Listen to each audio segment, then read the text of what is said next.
Okay, 2023 Charged Up. This is probably our most successful season ever at 4903. Here's the game animation.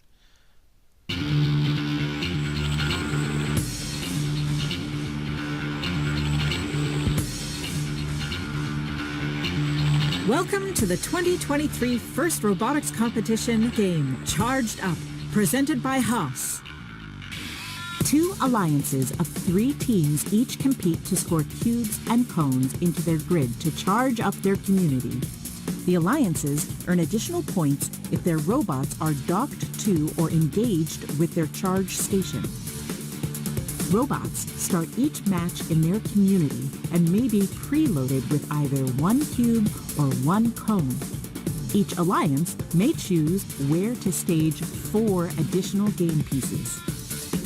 During the first 15 seconds of the match, robots are autonomous. Without guidance from their drivers, robots score preloaded game pieces, collect and score additional game pieces, and are docked to or engaged with their charge station. Charge station points earned during auto count towards a potential activation bonus. The grid has nodes specific to cones and cubes, and some where either a cone or cube can be scored. During the remaining 2 minutes and 15 seconds, drivers control their robots. Robots continue to collect cubes and cones from human players at their substations to deliver power to the grids in their community. Each community contains 3 grids. The center grid is the cooperation grid. A link is a line of 3 game pieces scored on the same row. Completing enough links earns the alliance a sustainability bonus. If each alliance scores at least 3 game pieces in the cooperation grid, the sustainability bonus threshold is lowered for both alliances. Robots are protected within their community and loading zones. As time runs out, robots race to their charge stations. Alliances earn points for each robot docked to or engaged with the charge station. Earning enough charge station points earns the alliance the activation bonus. The alliance that earns the most points wins the match. So this game had an energy theme. Again, not really related closely to the actual game itself, but it was an energy theme. Traditional scoring. It did have a maximum possible score because there was only a set number of places where you could score game pieces, so there was a theoretical limit of how many points you could score. And when it came time to championships, people were actually scoring that number of pieces. They actually had to change the rules a little bit to allow you to double score in some of those. Again, it's a pick and place game, so away from 2 straight years of shooting games, now we're back to pick and place. And now we have 2 different game pieces, a cone, which is basically just a yellow pylon, and a cube, which is basically a little inflatable cube. However, you can only hold 1 game piece at a time in your robot. There was 3 different levels, so 3 different heights you would place these things at, and then a teeter-totter balance type thing that all 3 robots could balance on for the end game. So unique features to this.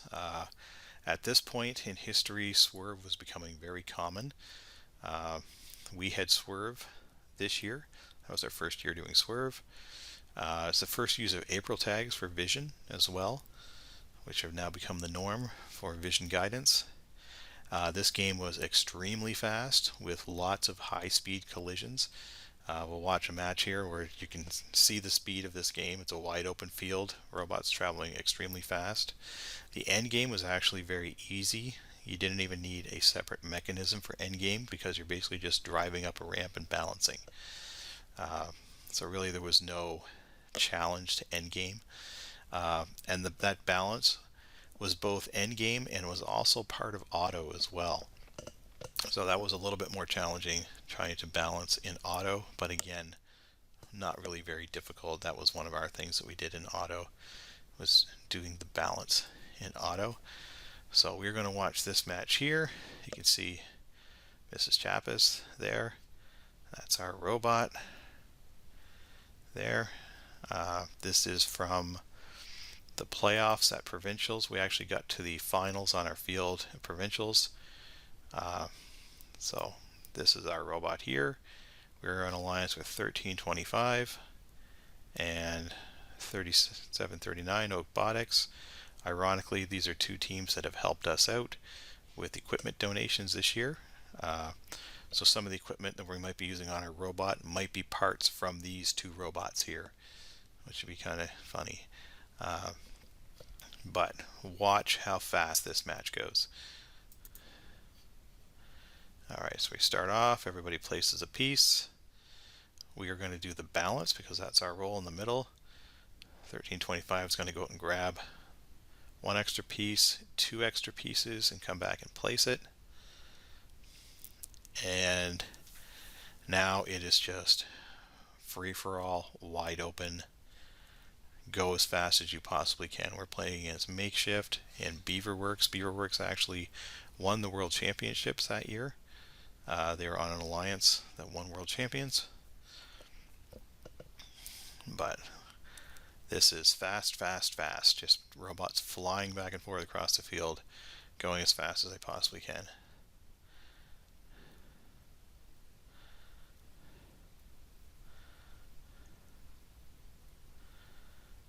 And we are very well coordinated. Great driving. 6 swerve drive robots in this match.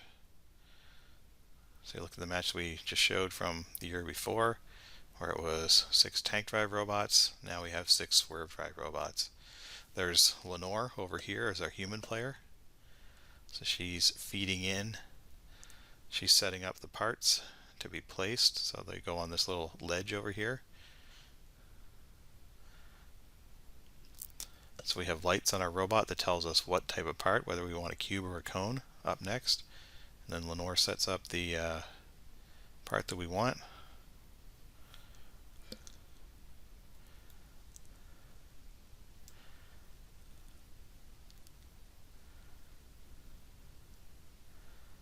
You can see Lenore communicating, giving hand signals here as well, back and forth with the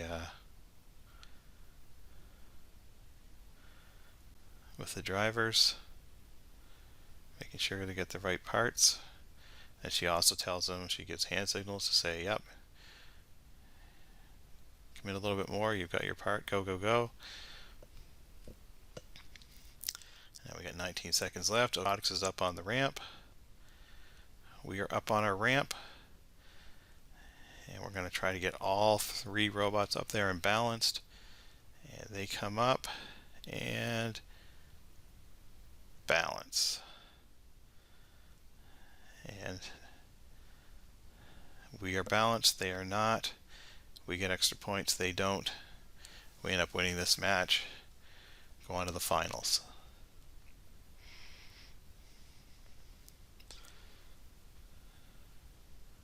So very cool. So that was at the playoffs at provincials. Very cool.